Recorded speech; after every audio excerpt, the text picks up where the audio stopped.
Of course, this is Journey of an Aesthete podcast, and I am your host, Mitch Hampton. And as you can see, we have a guest who inspired me to put on my hat indoors. Dom, I want to get your name correct. It's Dom Flemons, correct? Yeah, Dom Flemons. Yeah, short for Dominique. Short for Dominique. Okay, so it's D-O-M Flemons, Flemons, Flemons. And I discovered you through this remarkable album. This is your creation. Yes, it is. Yeah, Black Cowboys. Cowboys. Up here in the corner, it says African American legacy, but this is a different kind of African American music, right? Than people are, when people think about African American music, they might think about James Brown and Marvin Gaye, of course, and Ray Charles. Mm-hmm. This is its own unique tradition with its own musical language and its own history. And this is Black Cowboys. And then later on, I'm gonna dig into this a little bit if you don't mind. But on our show, usually, as you know, we like to do the linear chronology. So the reason for that is that when you have a linear foundation, beginning, middle, and end in that order and all that, and youth before old age or middle age, non-linear things will happen because of that. So in other words, things will start to happen. It's kind of a way to get things going. But you are a multi-instrumentalist, great singer, musician, songwriter, and you work with some people here. I also understand you have a radio show, and I'd like to talk about that. But let's just start with you. Where do you want to begin and how you came to be this kind of musician and do this kind of music, how it started for you and what the roots are? Well, I guess let's try to start at the beginning, and I'll try to land over at Black Cowboys by the end of it. I was born and raised in Phoenix, Arizona, and being born in the early '80s, I'm my dad's African American, my mom's Mexican American, so I grew up in Western culture. Okay. We weren't like a ranching family, but there's quite a beautiful and very I think multifaceted community that's out in the Southwest. Absolutely. My mom's family were 6 generations of Phoenix natives, and my dad's family, he was born and raised in Flagstaff, Arizona, in northern Arizona, and his parents came from eastern Texas and Arkansas. Okay. And so I know. I hold that thought because I'm not meaning to interrupt, but I just thought it would be applicable to your discussion. There's some beautiful. If you get the Black Cowboys compact disc here, you have pictures like this, right? Mm-hmm. What can you tell me about that image and some of the other? That is really, and some of the other images that are in. I should say that a lot of times when people put out music, there's as you probably know all too well, there's an impulse to not give the audience or listener much, and cut back and everything. And you go in the opposite direction. You give, so not only do you have a great album, you give people really high quality packaging. Oh yeah, definitely. Almost old school, almost like the record albums of yore in a way back in the. Well, absolutely. Well, I'm a record collector, and that's one of the things I love is the meticulous detail that you can give in terms of visuals as well as written material. So that's really early on when I started to get into music in earnest. I guess, I started out playing drums in the school, and then I eventually got on to playing guitar when I was in high school. And so that was a journey that was different. See, my folks, they were deep into soul music. They loved James Brown, and they loved and the people. Parliament Funkadelic, and then all the smooth jazz that came afterward. Remember, I grew up in the '90s, so R&B and funk smoothed itself out. So that was a lot of what they loved. But my dad also loved country music, though.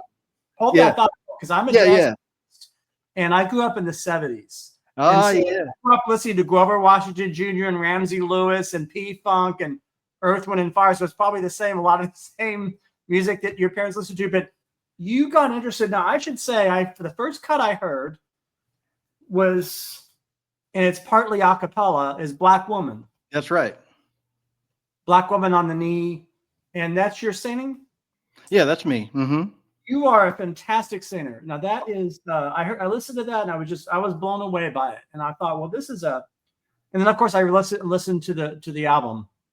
I didn't want to mean to interrupt, but you're in Flagstaff, Arizona, the West. Ooh. Your parents like sort of so-called traditional urban music or African American soul and jazz, but you were into country and Western. Let's talk about that. Yeah. Well, see, what's funny about that is at the same time, my dad was into country music because when he was growing up in Flagstaff in the early 60s, because he was born in 1950, there was one radio station in town. So he was introduced to the black music and the pop music and country and Western music all at the same time, just because there was one station and everybody listened to everything. So he came in with an interest and a love of country music, still loves country music now, but that was my first introduction to country music was through him. So, fast forward into, let's fast forward really quickly through, I go through college, I get into folk music, I get deeper into the different parts of the history, the field recordings and the commercial recordings of the Lomaxes, as well as the early Lomax and the early commercial companies of the 20s and 30s. And I then start the group, the Carolina Chocolate Drops, after I go to an academic event on the Black and African American banjo. And that's what starts me to become a professional musician compared to a musician who was gigging, but I was kind of doing it locally. So I get years into doing the Carolina Chocolate Drops, performing more than 200 dates a year. And we won a Grammy in 2010.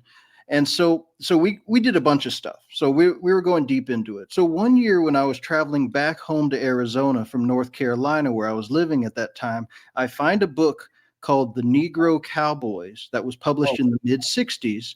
And it talked about the ratio of black cowboys, which was about 1 in 4 cowboys. And so having been born and raised in Arizona, I was surprised that I hadn't necessarily heard that specific ratio. Yet when I was growing up, the idea of black people coming from different parts of the country and moving out west, that was a part of my family's story as well.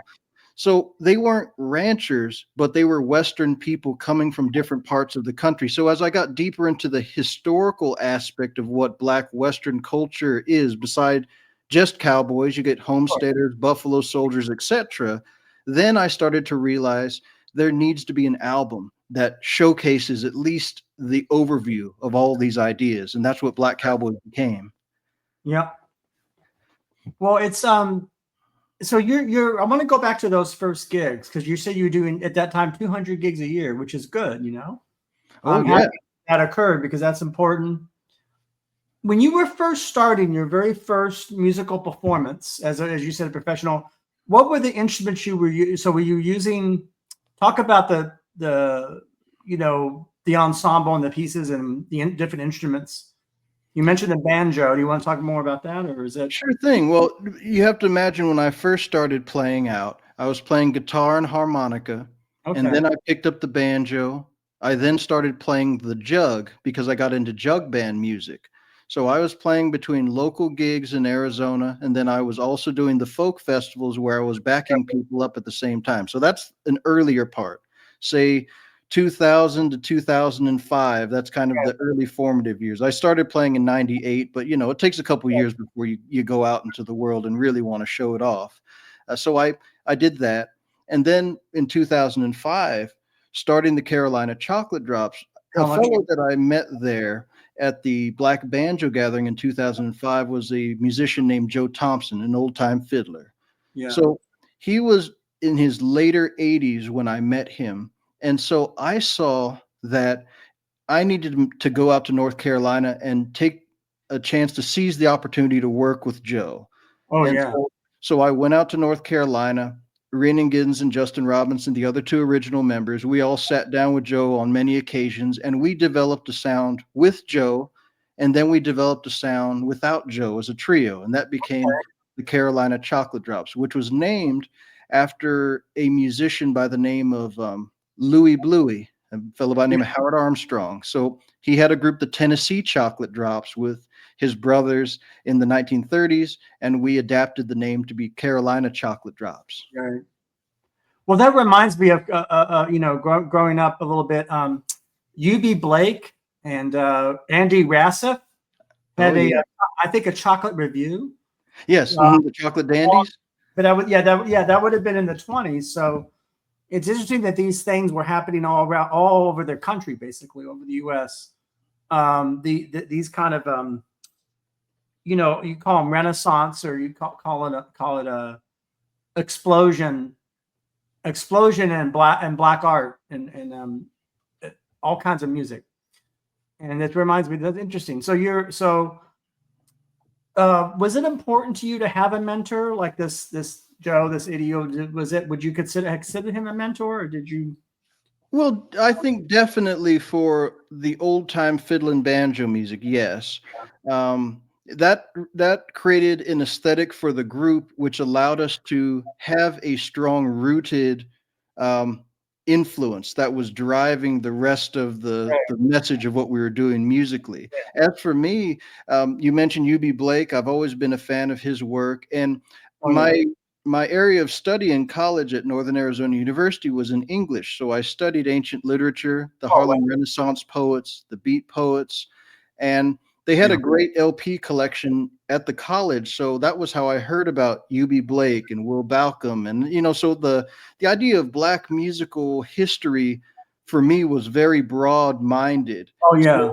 So coming out to North Carolina, I was able to sort of strip it down into old-timey music. And when I saw the power of the music that we were creating, I was the one who put the microphones down and said, we got to make recordings and we got to sell them and give them to people, because there hadn't been a Black string band of this nature for over 100 years.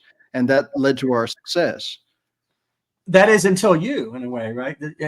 So you get credit for doing that or bringing that back after you said 100 years. Yeah, because most of the banjo players and string players, most of them were individuals. You would have someone like Taj Mahal or Guy Davis, or they were all individual players, mostly blues players or folk musicians who brought out the banjo, but it wasn't in really clear focus. And particularly for the early 2000s, we came in at a time that it just even folks like Taj Mahal had been around for decades, so he wasn't necessarily a newer artist. So we were the first major new artist to come in with that style. When you first, well, of course, I mentioned the earliest gigs, and you mentioned that special type of banjo. Do you want to say anything more about that musical instrument? Because you mentioned it. Oh, sure. Well, one of the things about the gathering that was so important in 2005, it was just to kind of unpack it a little more. It was an academic event at Appalachian State University that was everybody was brought together to discuss the history of the African American, and Caribbean roots of the banjo, which when you go back to the banjo's earliest history into the 16 and 1700s, there are stories of these early enslaved people on the plantations playing the banjo. And it wouldn't be until the 1840s that you would find the banjo develop in American popular culture, especially through the Blackface Minstrel Show. But there's a very old history that most people just aren't aware of that feeds into that history. But then also there's when people say that, talk about Scott Joplin's parents being string band musicians, they are also within that string band tradition that would inform ragtime. And it's a style of music that when you think of the banjo as an African instrument, people are so used to the idea of like Earl Scruggs being the banjo player or Pete Seeger being the banjo player, white banjo players.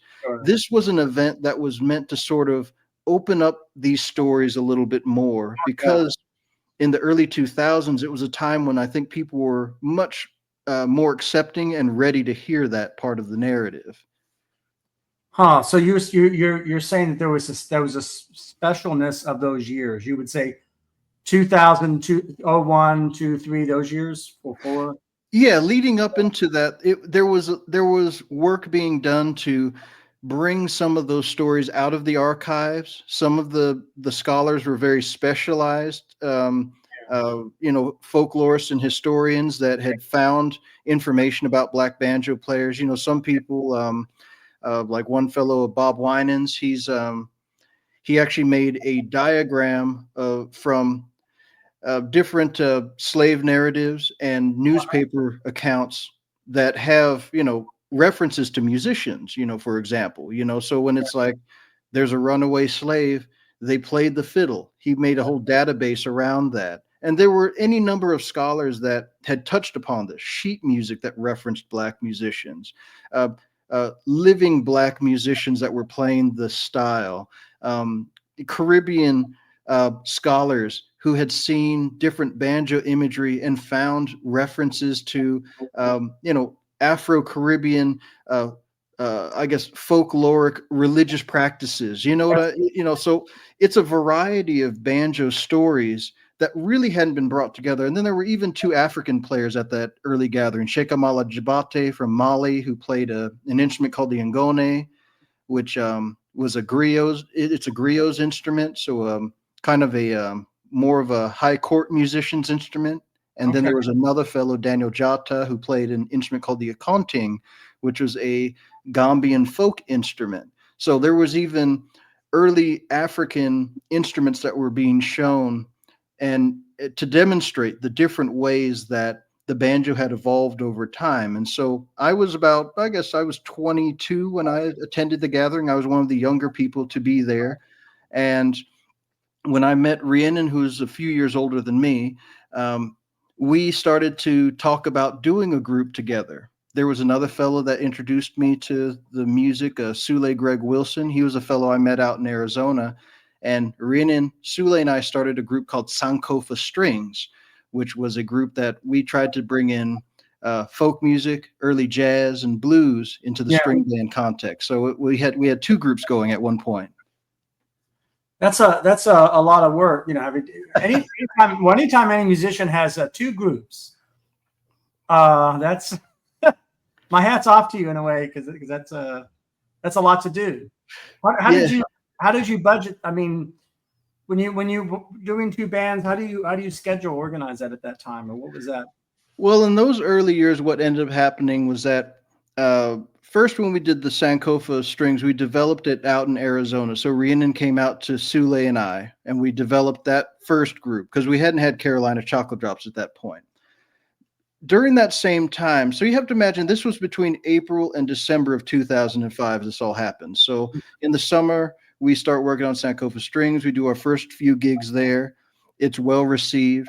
And then I move out to North Carolina. By that point, Justin, who played fiddle with the Chocolate Drops, and Rhiannon had started going down to visit with Joe Thompson. I go down there, and by the fall, I'm going with them to visit with Joe Thompson, and then we developed the Carolina Chocolate Drops. We cut the very first 2 records for these 2 groups at the same session over the end of 2005, over a week, and we made 2 records out of that, Colored Aristocracy and Dona Got a Ramblin' Mind, which would be the first 2 records of both of those groups. And then over time, Sankofa Strings had to phase out after a while. It became a lot to bring Sule across the coast. Also, the Carolina Chocolate Drops really began to take off in a major way. So once that happened, we had 4-person groups that we were doing for a while. But then after a certain point, the Carolina Chocolate Drops as the original trio then began to supersede Sankofa Strings. Yeah, I guess if a group hits big, which Chocolate Drops are a big group, you have to focus on that. You got to put it's only naturally put your energies into something that's going well and that's communicating. Yeah, and by sheer proximity as well. We were all in North Carolina at that point, so that also led to things evolving. But yeah, that was kind of what happened. But but that was the idea, was because when you think about some of the stories that you can find in the folklore of any of the genres. So if you have someone like, I don't know, when I read Big Bill Brunzi's autobiography, Big Oh, Blue wow. Blues, he mentions that he was a fiddler. And Okay. it wasn't until he met Papa Charlie Jackson in Chicago that he began to play the guitar. And you have other stories like Muddy Waters. When he was first recorded by Alan Lomax, he was in a string band with a fellow named Henry Sims. And then he became his own solo, guitar hero, which we all know and love as Muddy Waters. Okay. But this fellow Henry Sims, he played fiddle with Charlie Patton in the 1930s. So you have this you have these stories within the blues, or guys like Claude Williams or Stuff Smith are Great. Yeah. so they're part of this string band tradition. Anybody that's a fan of New Orleans jazz knows that there's banjo. Sure. So all those sort of things were things I've always kicked around from the very beginning. So when I began to be a part of the community of advocates for Black banjo playing, I knew that there were multiple traditions that touched upon this. Most people were focused on old-timey music, which again runs into the minstrel show and all these things in one way. But I also knew that there were these other pathways that the banjo, walked on. Walked on and took, and I know that in my period of time, I remember, of course, Django Reinhardt and Stefan Grappelli, the Hot de France, and then the New Grass in the 70s, Dave Grisman, and there was that. I don't know. I'm sure there's a connection there. I don't know. Oh, sure. Well, I mean, because it's strain based and strain oriented. Oh, sure. Well, with bluegrass, Bill Monroe even had a guy named Arnold Schultz who was an itinerant musician who traveled between Kentucky and New Orleans. And he taught Bill and Charlie, Bill's older brother, he taught them how to play square dance music, so that he was a major influence on them. So there are these stories that are connected to the Black string band tradition and how they have informed in one form or another other types of American music that sometimes, again, these things were all marketed during segregation times. So we think of them in segregated terms. So now in the 21st century,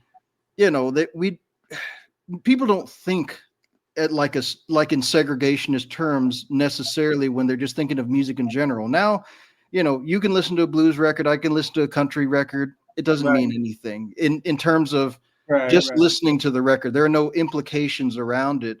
But I still think that the music has been intellectualized as along the same terms in which it was marketed. So a lot of the journey has been that, just changing the lens ever so slightly.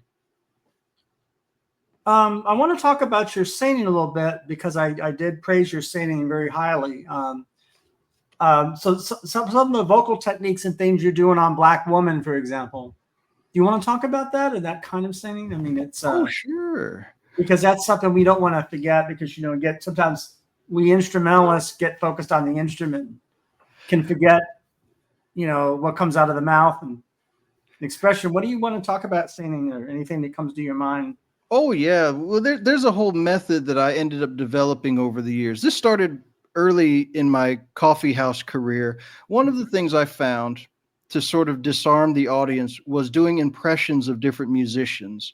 So I got very good at figuring out how to sound just like a musician that I would really enjoy, and it was kind of all over the place early on. I mean, I would do I could do multiple years of Bob Dylan's singing voice or Cat Stevens or whoever it might be. I don't know, Jim Croce, Sam Cooke, Jackie Wilson, and when I started to get into 20s and 30s music, I found that the voices were always so distinctive that I brought that into my record making, because a lot of times people, again, as you mentioned, we spend so much time on the instrumental, but many times the vocal qualities and timbre and tone are so much a part of the music making that sometimes it just gets lost in the mix, I think sometimes. And so I created a style called vocal contortionism, where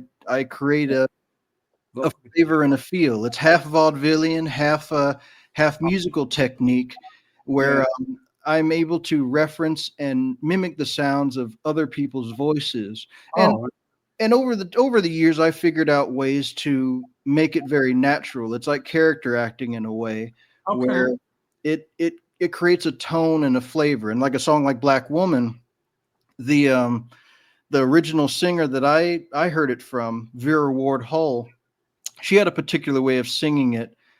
But there was another field recording by a musician named Rich Emerson, who taught her that particular song.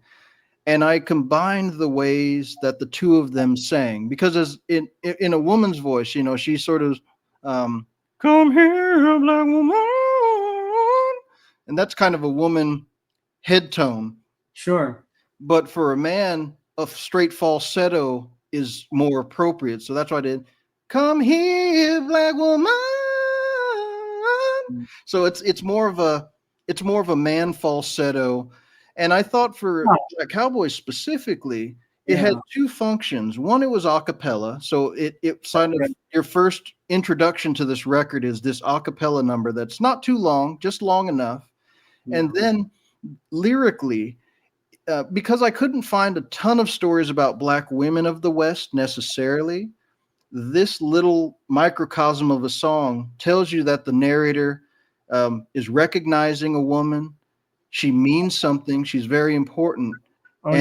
He can go home to her at some point in this storyline. And so I wanted to have that going on at the same time. And of course, a tender falsetto song that makes it for the emotion. Well, this is. Do you mind if I? Well, no, that's. What can you tell me about that photograph there? That's my wife, Ania. Yeah, she also co-wrote the liner notes with me. So the tintype photo that you've shown of her there, I've worked with this nonprofit organization, Music Maker Foundation, for many years. They put out the very first Carolina Chocolate Drops records, and Timothy and Denise Duffy in their nonprofit help out traditional Southern musicians and help mostly blues artists, but there's a variety of artists. You can go to their website. They're an excellent organization. But around the time that I decided to leave the Carolina Chocolate Drops in 2014, it was the time when Timothy Duffy decided to invest in his first tintype camera. Interesting. At one point, the Chocolate Drops did a tintype session for Living Blues magazine.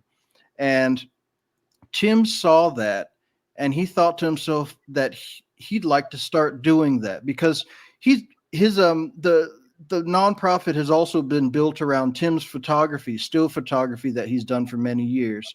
And he was kind of, experimenting with different formats, trying to figure out what would be a new way to present his pictures outside of just digital or just standard film photography. And so he just fell in love with tintypes and went whole hog into it. And because I was living near the office, I started doing sessions as he was experimenting with different types of tintype. So then as I started doing the Black Cowboys record, I thought to myself, why not recreate the Western look? Because that's a distinctive part of what makes Cowboys. I mean, Wild Bill. Even how your wife is dressed, of course. I mean, it's integrated, and it's all a unified aesthetic, a unified sensibility. It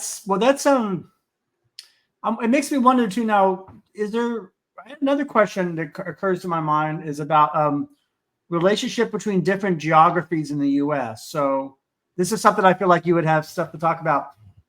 What comes to mind when you think about Arizona? Because Arizona is very different than the Carolinas. And what are your thoughts about the change and moving from, whether it's climate or geography or musical styles, or what comes to your mind, or what do you think of when you think about?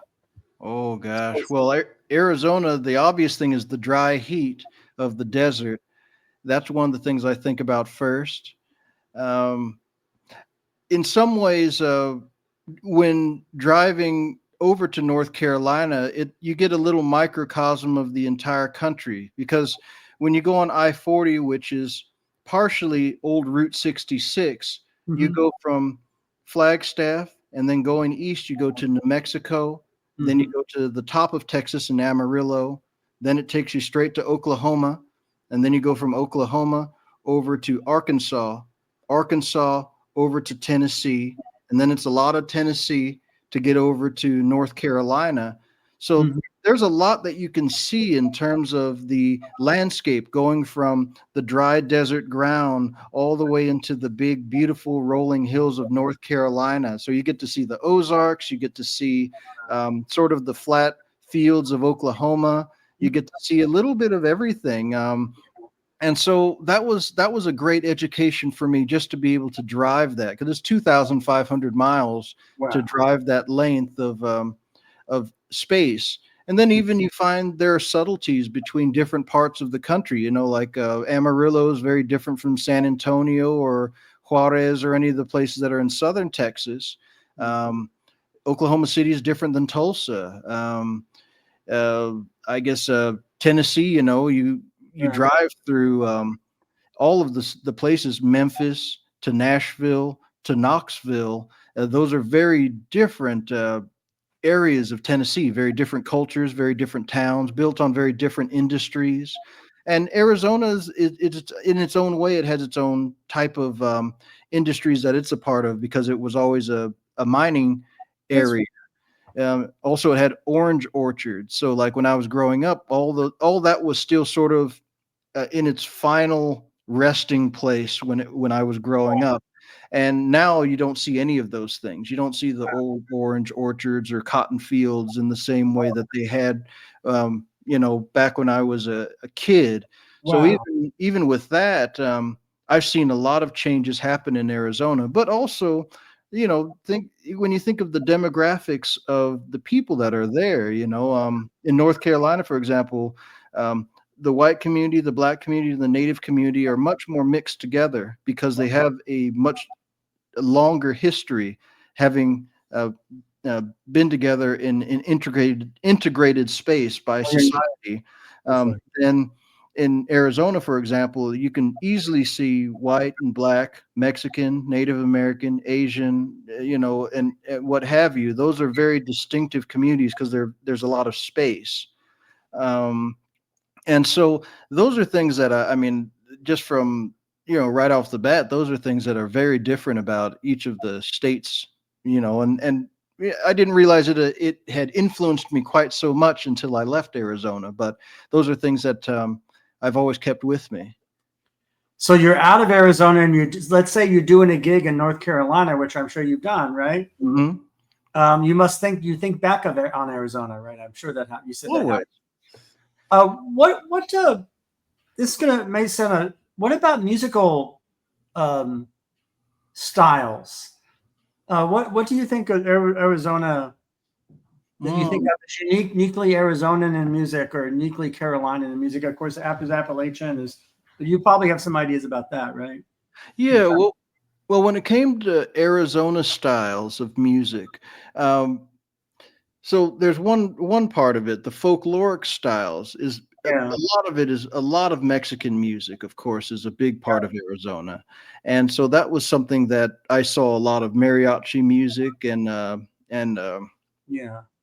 sones and sort of the ballad music. That was a piece of it. But there was always a language barrier. I'd never learned Spanish, so it's a whole narrative tradition of corridos and things like that I found beauty in that after I left Arizona in a different way, nostalgically. So there was that. Then there's the Native American music that's a part of like the Dene tribe and the Hopi tribes and all those different tribes that are a part of Arizona specifically. Right. So that's another piece of it as well. Again, it was sort of something I appreciated more as I left, realized that there was something unique, and I was able to sort of intellectualize it more than than what I could just see when, I don't know, when I was in school. They used to have assemblies. They had big powwows at assemblies and things like that. So it's like it's something I was exposed to, but as I grew to be an adult, I found that there were more things to look at. When it came to folk music, there were several different localized folk festivals in Arizona, in Prescott, Flagstaff, and Phoenix. Mm-hmm. And I would go to those, and that was when I first learned about John Prine and Phil Oakes, and I'd gotten into Bob Dylan already by that point. But I started to hear about contemporary folk music as well as bluegrass, Irish music. The Kingston Trio used to be based out of the Arizona area, so there were a lot of people that played that type of pop folk, and that was still very prominent at that time. So there's that part of it. When I went to North Carolina, there was the string band music, fiddle and banjo music. There was blues music. Music Maker also was a wonderful resource for me to meet traditional players. So I got to spend time with blues musicians as well. Because I had spent time listening to blues and I had learned how to play it. But learning the North Carolina blues was a whole other piece that I got to meet. I got to spend time with people and got to learn it in a whole other way. It's interesting with so much to talk about blues. So Ray Charles, I've studied what I call the really slow blues. Yeah. You see on YouTube where in the middle of a performance, Ray Charles stops his ensemble and says, it's not slow enough. He wants to do like a, Shirley Horn tempo, like that. Yeah. You're like,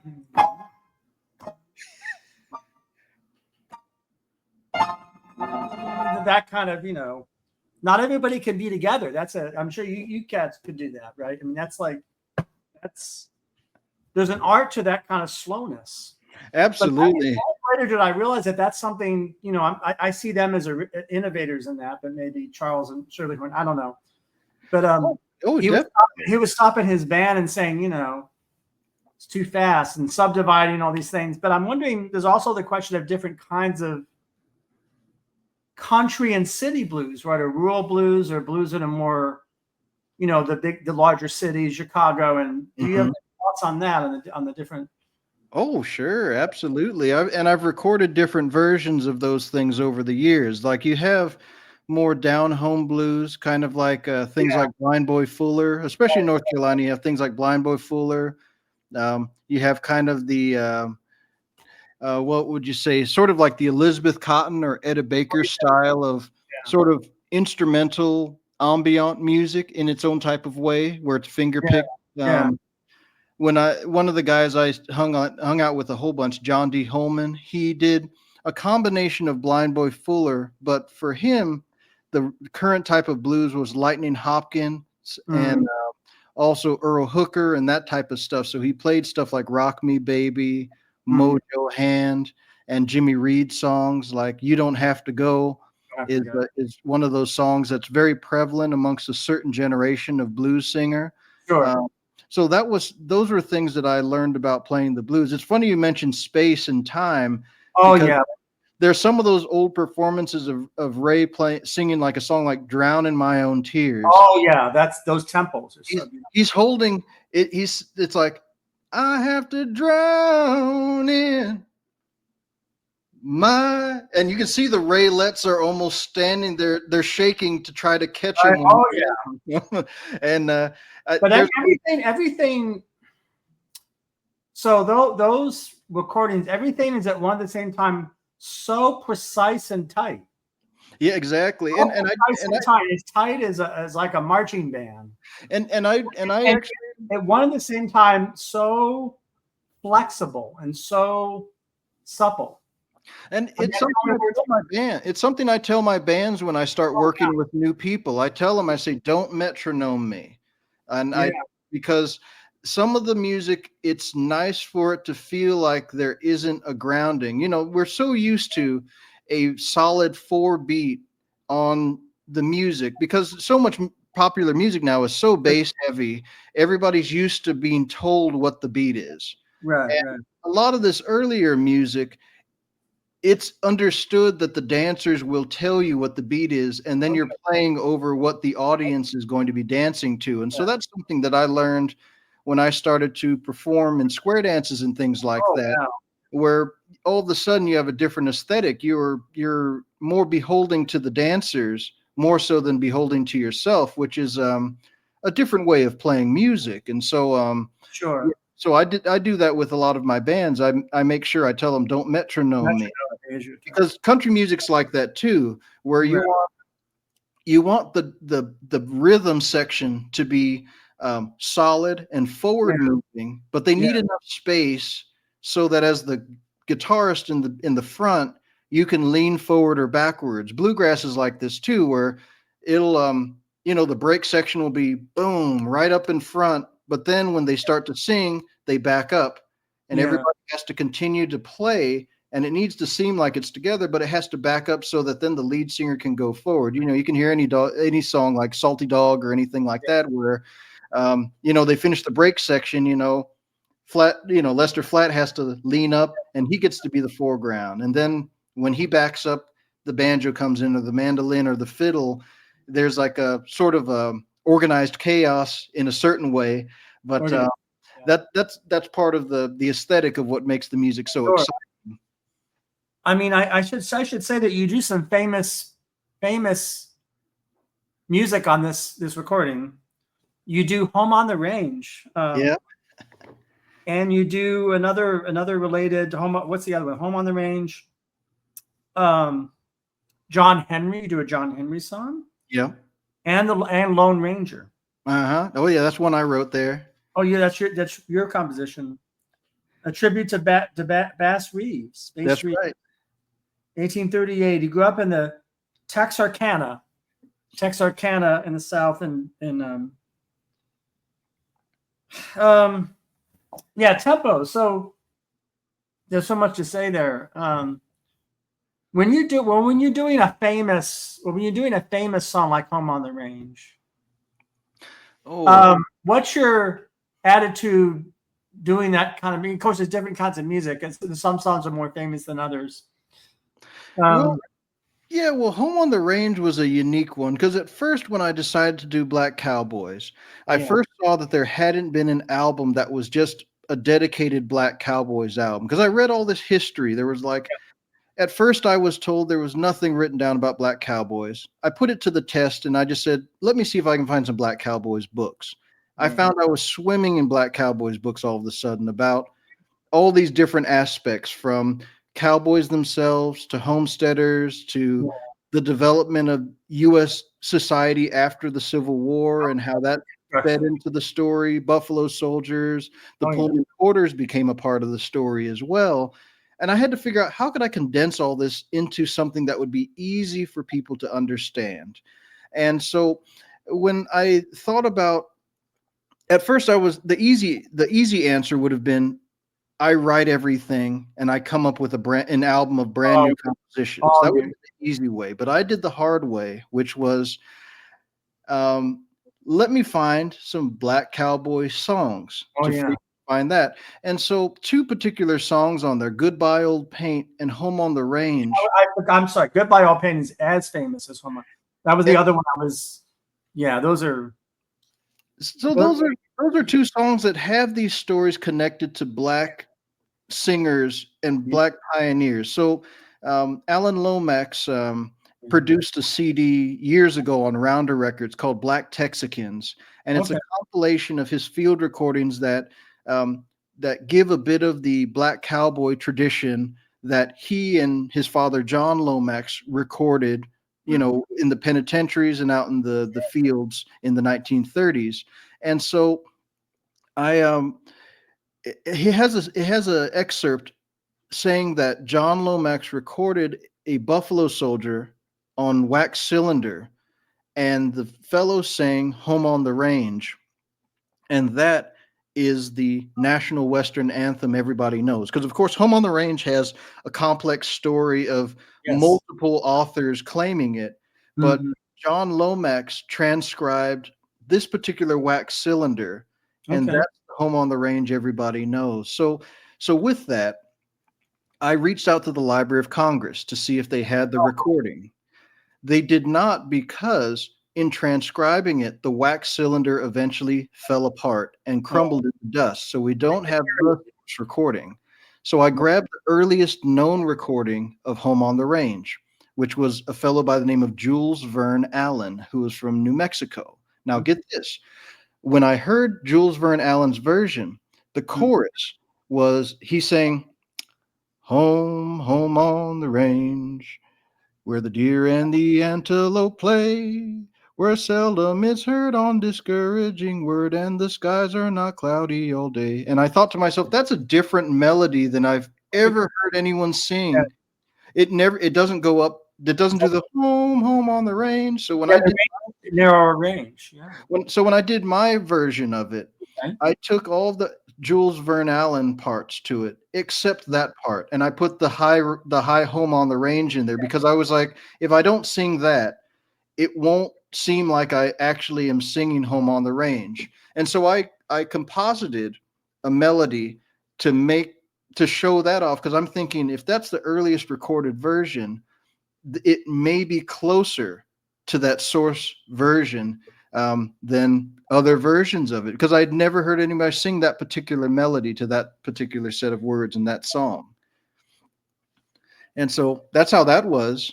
I mean, I'm happy I asked you about that, because I didn't know there was there's a lot, usually a lot of more than one story behind a famous song or a beloved song, usually like that.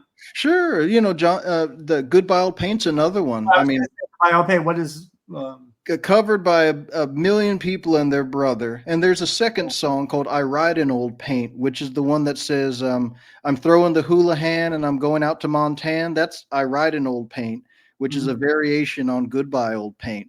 Yeah. And so "Goodbye Old Paint" was another one collected by John Lomax of a white fiddler named Jess Morris. And Jess Morris credited the song to a fellow by the name of Charlie Willis, who was a black cowboy who worked with his father on the range. And so he said that this guy had such a great singing voice, he could soothe the cows so that they wouldn't stampede. And so this guy taught Jess Morris the song "Goodbye Old Paint." And then Jess Morris adapted because the guy taught him on the jaw harp. And he adapted it into a solo violin version. And he mentioned also that there was a black cowboy who taught him how to play the fiddle before he learned the violin. And then so for me, I was influenced by a great singer, Don Edwards, who also, that's another part of the story I can talk about in a minute, meeting the cowboy community and how they embraced the project. But Don Edwards had a very particular guitar style that influenced the way that I decided to frame the "Goodbye Old Paint" words and melody to adapt the solo fiddle onto the guitar. And that's why it's a very sparse arrangement. So I wanted to get the aesthetic of, I didn't want to be Hollywood cowboy.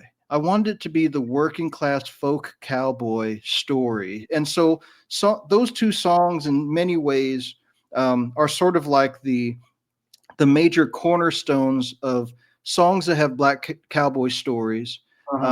But then there were things like, Lightning Hopkins is a black cowboy. Leadbelly's a black cowboy.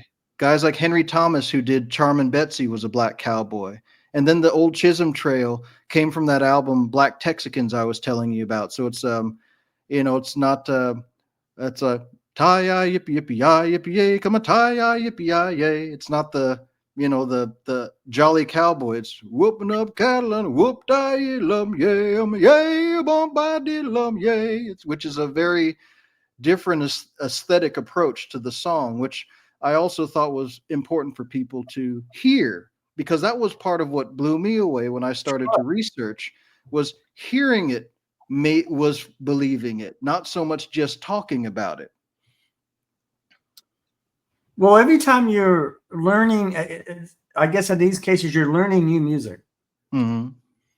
But even though it's new music, it's already in you. So it's related to something in your past. And then, of course, ancestors of people before you and many past. And so that's all of that goes into your performances. performing this music. It all that's fascinating. I don't know. I'm trying to think of forgot what I was going to ask.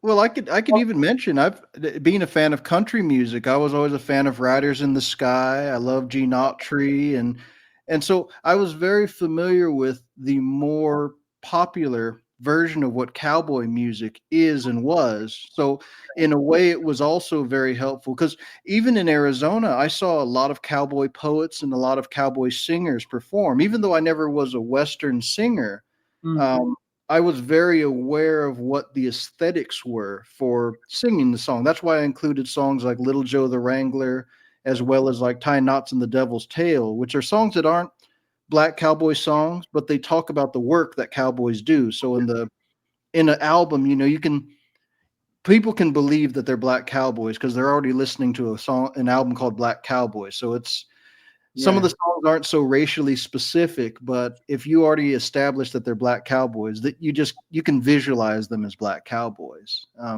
That's I'm thinking. I want because I don't forget. What were your impressions if you've seen it of Complete Unknown of the Dylan? Oh, I thought it was great for what it was on the surface. I had a nice conversation with an old friend of mine about this, another big Dylan fan. Yeah. I mean, the one thing was that a lot of the grievances I had required another hour of movie, Right. Like Dave Van Ronk is there, but he never plays guitar. Things like that could only have been solved with another hour of Bob learning from Van Ronk and then recording The House of the Rising Sun. Some of those stories. Phil Oakes is another example, a guy who was committed to the cause, and while Dylan's not committed, it would have made compelling storytelling, but it also required more film. Odetta, like Pete just says, "Excuse me, Odetta," but they didn't bother to have an Odetta singer. Brownie McGee and Sonny Terry were in the background. There were a couple of things that, as a full-fledged fan of the era, I missed. But it's a Dylan movie, so I also tried not to come at that. Hold that thought. So would it be fair to say? No, would it be fair to say that someone like you, if you don't mind me calling you an expert, or at the very least you're a Dylan. I mean, you're a scholar of these things. Yeah.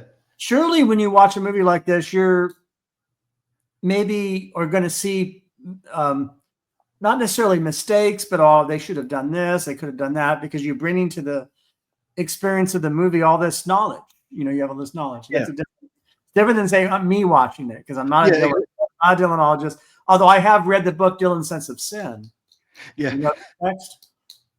And there's a new one out now. Isn't the new one about religious belief in Dylan, or something about? Oh, I haven't seen that one, but that's another fascinating era of Dylan too. The post '60s years, and especially after Rolling Thunder. That's a really interesting period. That I was glad they finally did that bootleg series on it to really kind of showcase it, because it's kind of, if you just go at the albums, it's a muddled story. Yeah. But as always, Dylan recorded so much material that his legacy will be solidified. So I thought the principals all did good. Ed Norton was a great Pete singer. Oh, wow. Yeah, no, they're great. I mean, there's a lot I loved about the movie, but I think I guess I was saying I would probably, anytime you studied English, like when you read a novel, what were some novels? If I said Dom today, yeah, what are the novels the favorite novels you read when you were reading English? If you had to pick, just say two books. This is a book I would reread, or this is a book that, I don't know, whatever comes to your mind at that time. Or I'll throw two of them out there. For Harlem Renaissance poets and writers, that's a tough one too. I'll say James Weldon Johnson's The Autobiography of an Ex-Colored Man was one of them that really moved me. But Nella Larson's Passing was also in that same section of reading. Yeah. But then also, if I were to take some of the ancient literature, I mean, I've always loved Chaucer and Shakespeare. reading Don Quixote by Cervantes was a revelation to me. Yeah. So, and then, I mean, I studied the Dante's Inferno and the whole Divine Comedy. That's It's amazing. That's an amazing lyrical work. Milton's Paradise Lost is a great one. Gosh, I mean, when it came to poets, it was like William Blake and Wordsworth, and then also Samuel Taylor Coleridge. Rhyming the lyrical ballads, Rhyming the Ancient Mariner. Yeah, and so that was what I was deep into, but that was also where I linked with folk music, because Appalachian balladry, that was it. Epic poetry, of course. The Homeric epics are also fantastic. Mm-hmm. And so that was where I really began to get deeper into folk music outside of just songs and performers. I got into the literary aspect of it. So then I started to study the child ballads and also the works of that Cecil Sharp recorded in North Carolina very early on. So there was a sense of song families, like the John Henry song family, the Stackley song family, the In the Pine song family, those types of things.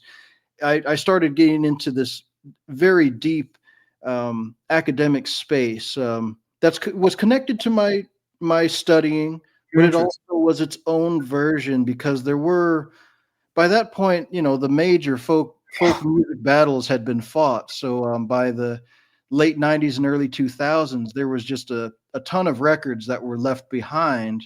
And so for me, I was able to spend a lot of time studying it, understanding people's careers, studying what they did that I thought was right, studying things that I thought they could have done differently. Like right now we're in a spot where Americana is expanding and growing. Some of the musicians are doing the same things they did in the 60s, where they start out real traditional, but then they turn into kind of half rock, fusion blends, electronic type of things, psychedelic style of musics. And having heard a lot of that stuff, I'm not a Luddite. I've been experimenting with records, like Black Cowboys. Neither of us could be total Luddites, because we're doing this show. We're on the street. Exactly, exactly. I describe myself as a semi-Luddite. Semi-Luddite. What do you think about that? And so it's one of those things. I've experimented with a lot of sounds, but I've definitely found that my experimentation has been on traditional flavors, sounds, and vocabulary, where I don't know, it can be as simple as having, fife and drum music with an electric guitar. So like a song like What Got Over, that's a type of song that has an experimentation that may not seem like a lot to some people, but it is an experimentation of traditional music that is different than what has been done before. So I try to find that balance. That's kind of been my wheelhouse, is trying to figure out how can I get those sounds. Of course, my most recent one, Traveling Wildfire, I have like songs like Slow Dance with You, where I really went for a nice 70s country sound on that song. Because even the fellow Matt Penn, funny enough, that pedal steel player, he won a Grammy with Beyonce on her country record. He's on the Miley Cyrus record with her. I'd even told him, I said, I really want to sound like Mind Games from John Lennon. And so he and I sat and listened to Mind Games, and I'm like, I'm thinking this type of sound. And he didn't exactly copy the lick, but we were able to get a very cool 70s country sound out of that was different than anything that was just made in the 70s.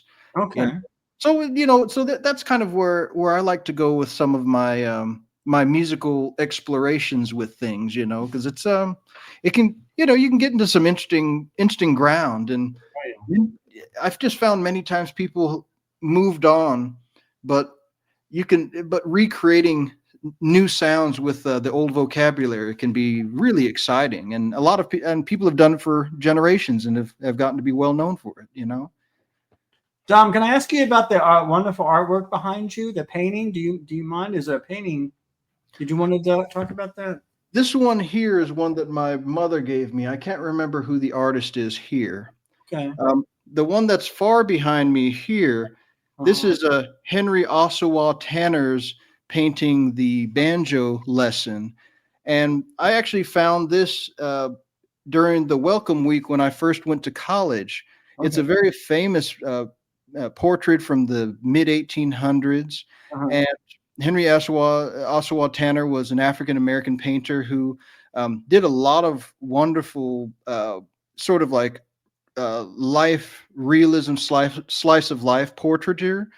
But this one of the banjo player, it's kind of far away from here, but it's an elder black man with a young boy sitting on his knee, and the elder man is putting the boy's hands on the banjo while he's picking and teaching the boy how to pick with his right hand, and he's picking the notes with his left hand. So it's a very, very beautiful sentimental image of love and respect, and kind of the men passing down traditions down to the youth.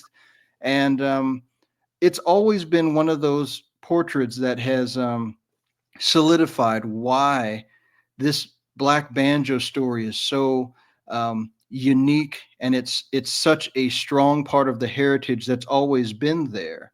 And this is the type of stuff I inherited. You see, like I had to develop a new tradition based off of the work I was doing, but this was all that was really around when I started out, were these type of images, which again were over 100 years old. So it was kind of like black banjo was ancient history, ancient American history. It was never modern history.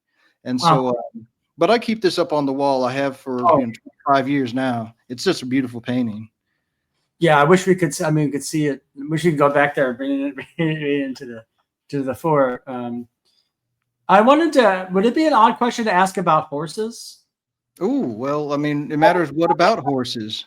No, because that's something about which I'm ignorant. I've never, of course, never been on a horse or ridden a horse, but horses are important, right, to some of the things that we're. Oh yeah, well, one of the things that's kind of a part of the story of Black Cowboys that's so essential to understand is that this was a period where you're having folks that are coming out of slavery and they're being emancipated, and they're already working with the horses on the plantation. So now they're able to use those skills and apply them outside of being within the not just racial suppression, but financial suppression. So now they're able to make their own independent wages. So what happened with the Black Cowboy story is you begin to have African American men mostly making their way out, and they are working on ranches and breaking horses for a flat fee. So most of the cowhands that are working on ranches are connected to that ranch. And so they are getting a salary job. And so these black men are coming in, they're breaking horses for a flat fee, and those independent wages are their own.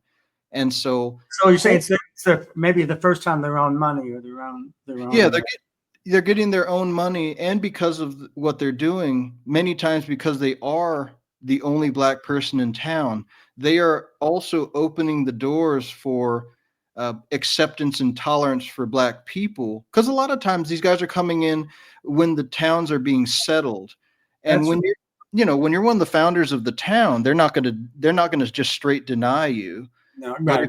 But if you're coming in after the town has been established, the mores of the social situations of the mainstream society start to dictate things. But that's one of the big parts of the Black Cowboy story, is that you have that alone happening, where they're not just good horsemen, they're like excellent horsemen, the best horsemen. They're masters at the art of riding a horse, I guess. Yeah, exactly. And so you have people like that are coming along where, I mean, just story after story, you're seeing that happen on the ranch, ranch of it, but then there's the rodeo, and that's a whole other part of it. Well, you could talk about that if you wanted. I mean, because I only asked because I sort of feel like it doesn't get mentioned. Horses just considered the accessory, the backdrop, and it strikes me that the horses is fundamental.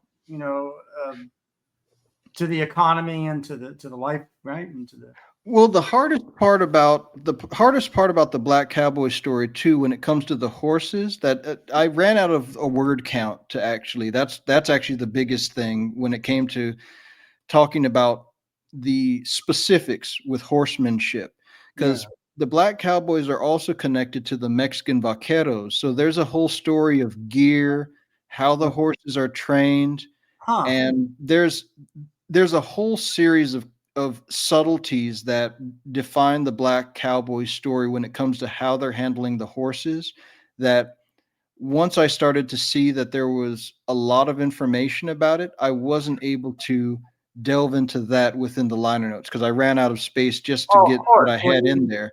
You only have what you have, the pages. And so hopefully that'd be volume 2 one day, because people like Bill Pickett, the rodeo rider, he had to dress as a Mexican vaquero so he wouldn't be discriminated against when he was doing his Wild West shows.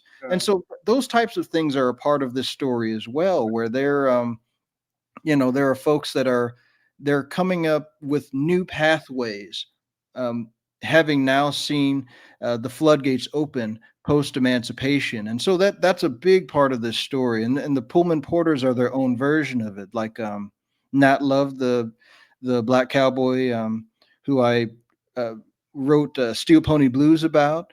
He talks about that in his autobiography, that after having been a cowboy for a long time, he then becomes a Pullman Porter working on the railroad line. And so this sort of translation of working people modernizing along with the United States, that was another piece of it. So I found that, like I said before, it wasn't just cowboys specifically, but all of a sudden it became this sort of westward expansion and then also westward evolution of Black culture. Because this is also the thing to it. So I made the project and I thought to myself, where am I going to send this project once I get it together? So I played at the opening ceremonies for the National Museum of African American History and Culture in Washington, D.C. Wow. And it was an amazing moment. But I found that they didn't have a lot of Black Cowboy ephemera in the museum itself. Yeah. So I decided to Smithsonian Folkways has put out wonderful work for many years, and they have a lot of cowboy material. So I reached out to Folkways to see if they'd be interested in doing the Black Cowboys album, and they were interested. But I also knew they had the African American Legacy series, which is it's the partnership series with the museum itself, and it was sort of the forerunner to the museum opening up. So I had several records from the African American Legacy series. So I thought to myself, all of these are legacy artists. Wouldn't it be great if there was a new artist that did something for the African American Legacy series? And so I pitched it to them, and Lonnie Bunch, who was running the museum at that time, he signed off on it and gave the green light. And so it was also it was a project that I wanted to push forward, because the manifesto of a lot of African American culture is from the Deep South going into the North. There is a Western history that many people know about. It's not unknown to people, but it's not in the forefront as much as it could be. So I wanted Black Cowboys to be that, to just to be a placeholder to start. I didn't realize after I put it out that it would become a huge pop culture phenomenon. I kind of wish I had done a little bit more Rhinestone Cowboy on it to have caught the wave. But that's what everybody else decided to do. Well, everybody, we have to do things that we love and study the things that we love. And sometimes those things we love might be loved by others, or sometimes others might take it into a different direction. That's right. You can't know, right? You can never really never know what's going to happen with that, right? Absolutely. You mentioned Pullman Porters, and one of the things I miss about living in the East, which I did for close to 40 years, Boston, Massachusetts, and is the A. Philip Randolph. Yes. You have any thoughts about it? Because they have a great, and in Union Station in DC, I'm sure you know the A. Philip Randolph. They have the sculpture there, his activism for the Porters. Well, you know, it was funny. It goes back to my dad in a way, because I started talking to him about Nat Love's story and how he became a Pullman Porter, and my dad was like, you know, the Pullman Porters, they trained Martin Luther King Jr. on how to do the bus boycotts, and I thought, wow, isn't that interesting? And so it got me thinking, like, the Brotherhood of Sleeping Cars is also connected to Black Cowboys, so Absolutely. That's why I bring it up. And so I have some pictures that we found, because one of the things that I also wanted to put out there as an experimentation is that if I reached out to the Smithsonian and say, do you have Black Cowboys images? Do you have any of the things that are connected to the story?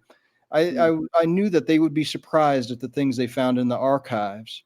And so there are a couple of really great pictures of Pullman Porters in the liner notes that feature two different versions of the story. One sort of an idealized version of the sort of like Butler on the train.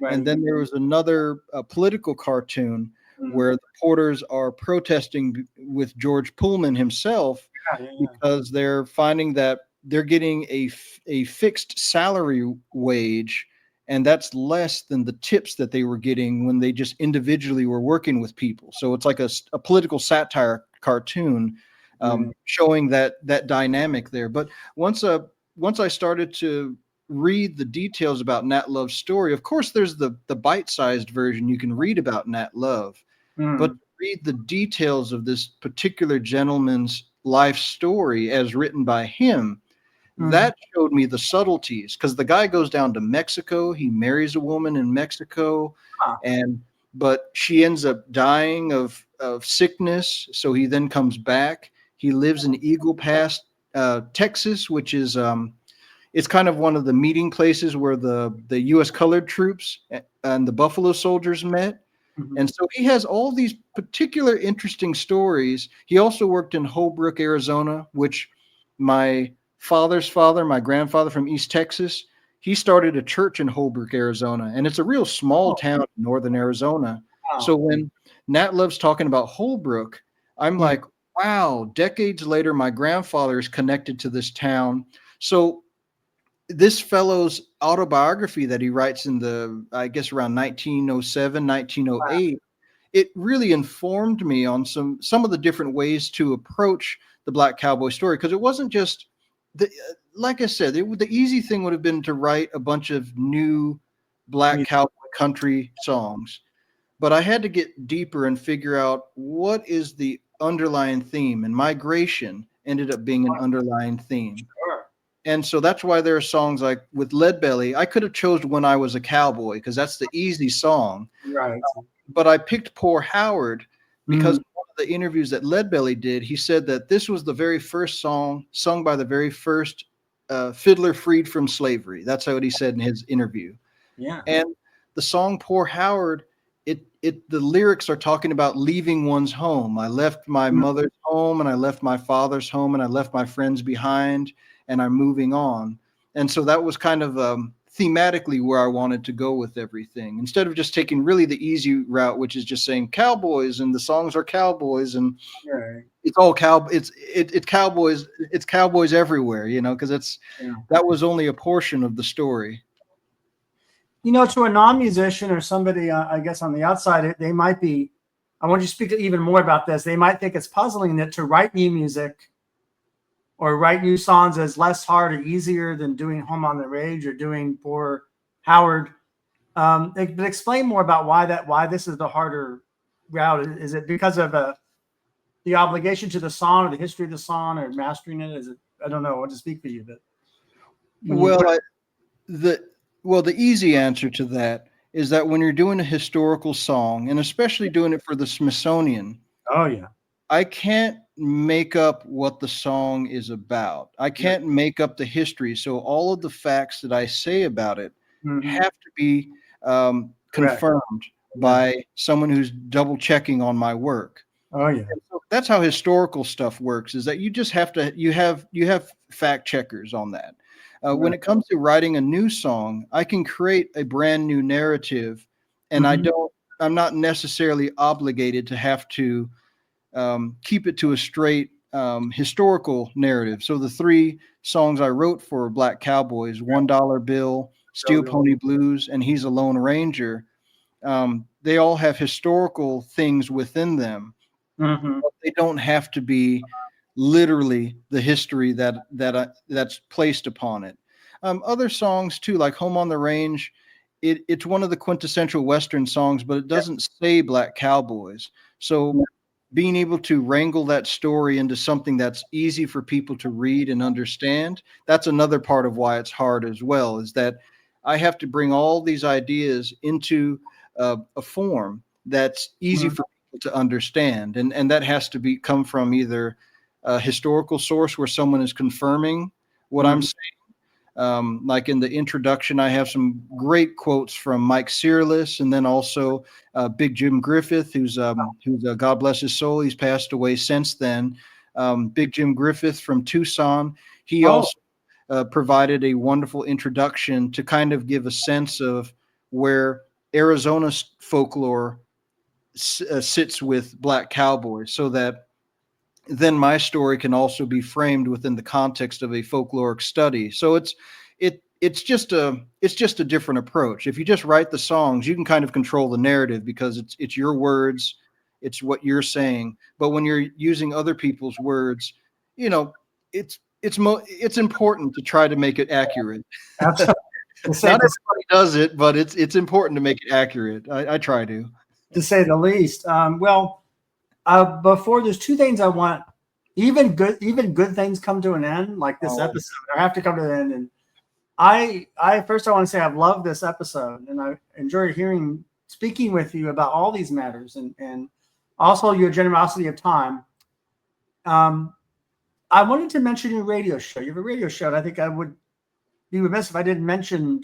What do you want to about American Songster Radio. I started on WUNC in North Carolina, but nowadays for the past several seasons we've been on WSM in Nashville, Tennessee, the home of the Grand Ole Opry.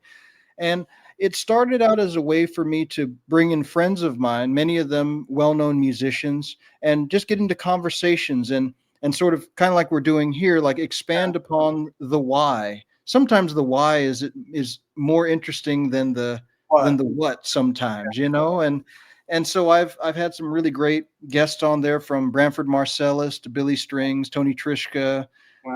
Steve Martin was on one episode, and because I just wanted to ask him about banjo. Tell me all about banjo, Steve. Steve Martin is a fine musician. I mean, he's not just a writer, comedian, as you know, but yeah. And so I wanted to sort of get into that space with people and open up the story. And then there were other ones like with Traveling Wildfire, I covered a Bob Dylan number. So I did an episode on African-American performers who have covered Bob Dylan.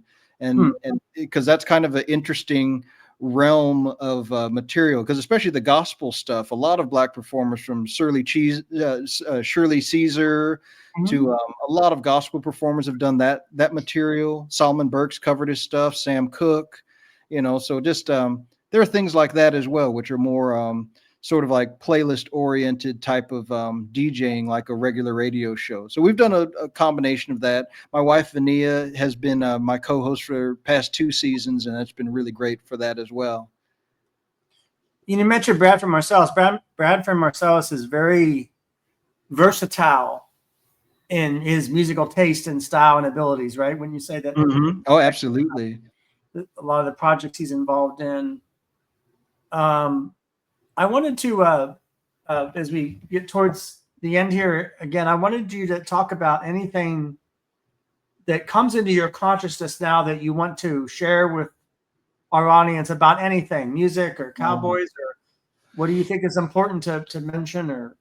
Well, I think that one thing I'm always trying to show people, at least in my own recorded work, is on top of the songs I'm singing, a lot of times I have instrumental tracks within my records, and that allows people to have a moment to sort of sit back and take the music in, but also it's meant to sort of showcase ideas that don't need words to them, musical thoughts. And as a folk musician, a lot of times the material is based around the singing. Yes. And so I have an album, Prospect Hill, that I did, and one of the parts of it that I made was this sort of idea of organic beats. And so I took this idea of I made several like marching bass drum and snare drum beats, and I formed those into their own sort of musical ideas to sort of create an ambient sound. And so there were a couple of different Georgia drum beat and a couple of other ones there. So I have that within my recorded repertoire, and it goes back to my early years of playing in the marching band, because most every time you hear a marching bass drum in any of my records, it's me playing it, and that's a big part of my formal musical background. I don't have a lot of formal musical background, but that's my one formal part of drumming. And so polyrhythm is always a key to everything that I do in music. So that's something to keep in mind. Even with Carolina Chocolate Drops, when you hear a song like Cornbread and Butter Beans, I'm playing the bones and the jug. So I'm playing the rhythm, bones, and the jug, and that's sort of the underlying backbeat that makes that song makes it pop so much. Well, thank you, Dom. This has been, again, a beautiful occasion. I've really enjoyed this immensely. And I want to thank you for coming on Journey MNSC. And I'll say have a great rest of the week. Awesome. Well, I appreciate you sporting that wonderful hat as well, Mitch. I mean, I wouldn't be doing it if it weren't for you, of course. You've inspired me today. Thank you. Wonderful. Well, thank you so much, Mitch. It's been a real pleasure talking with you. Thank you.